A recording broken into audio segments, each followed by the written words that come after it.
Hi, my name is Adrian. On this channel, I talk about perks of living in a community as an adult with other people. Through the whole month of April, I was making videos, little glimpses of happenings in my life.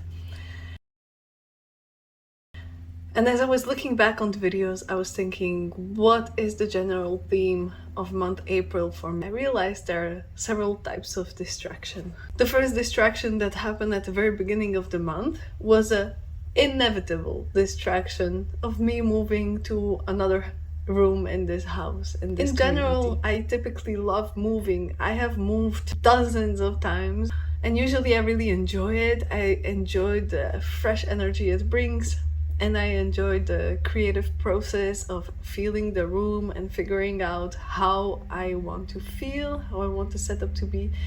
But this time it came really in a unfortunate time where I was so good in my flow, in my daily routine. I felt really grounded in work, in life, in spirituality, and all these aspects. And therefore to break my hyper focus and move was really like, oh, I really don't feel like doing this. But it was an inevitable distraction. And the only way to get out of it is to go through it. Another thing I observed in the month of April was a result of addiction to distraction. This month we had two beautiful shows with Lights in Motion, with the performer I perform with. And I could see it really clearly that it is very difficult for me to feel satisfied and happy after shows. I love doing shows, I love being a performer.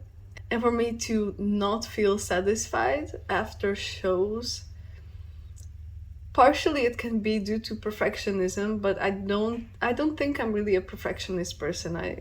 I'm not. I would say I'm not a perfectionist person, but sometimes I prioritize wrongly and I get distracted very easily. It's sometimes so difficult to prioritize and to really fulfill the duties you have towards each and every project and towards each and every step of the project.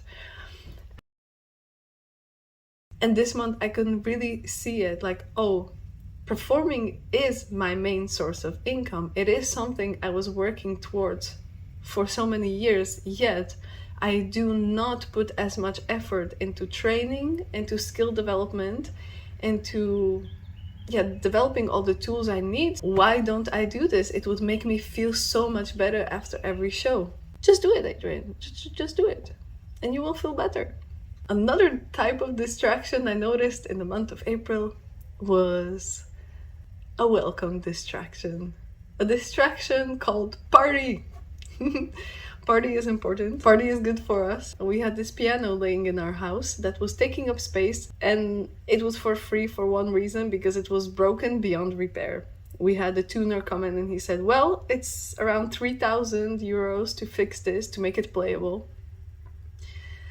We do not have that money now to spare for repair of this piano. So we were like, okay, we do want more space in our living room.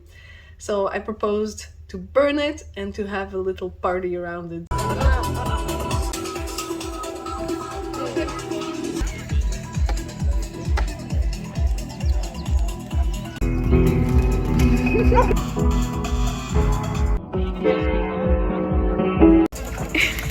I think it was very nice, very successful. The combination of people that came to our community was great. What else can I say about it? It was so epic to see that piano burn. So epic. It's like, wow, like you could see the skeleton of the piano. It was so nice. It was definitely worth it. Also a bit sad to burn a piano, but there's something beautiful in that destruction. Fourth type of distraction that happened in the month of April for me was a seeming distraction. After a decade of discovering who I am on a spiritual level as well, and mostly leaning towards the Eastern philosophies and Eastern religions of Hinduism and Buddhism, to paganism, to feminine-based spirituality. I slowly started coming in the last 2 years to Christ. For most people, it's like, whoa, that's so weird. But I had a little relapse half a year ago when I went through a miscarriage, where I resulted into my old ways of spirituality. And in this time, I booked a Vipassana meditation retreat. By the time April came, this retreat that I booked months ago was about to happen, and I was faced with this decision. Shall I do it, although I don't feel the calling and I don't feel the need? Or should I pass it? And something inside me was saying, do it for research. Do it for research purposes. Although I prayed about it, I received a no. When I asked for guidance, I asked, should I go, should I don't go? It was a definite no, but I'm such a rebel. I will make a video about this whole experience. I learned so much through this experience, although it was very challenging in many ways. How to conclude this video?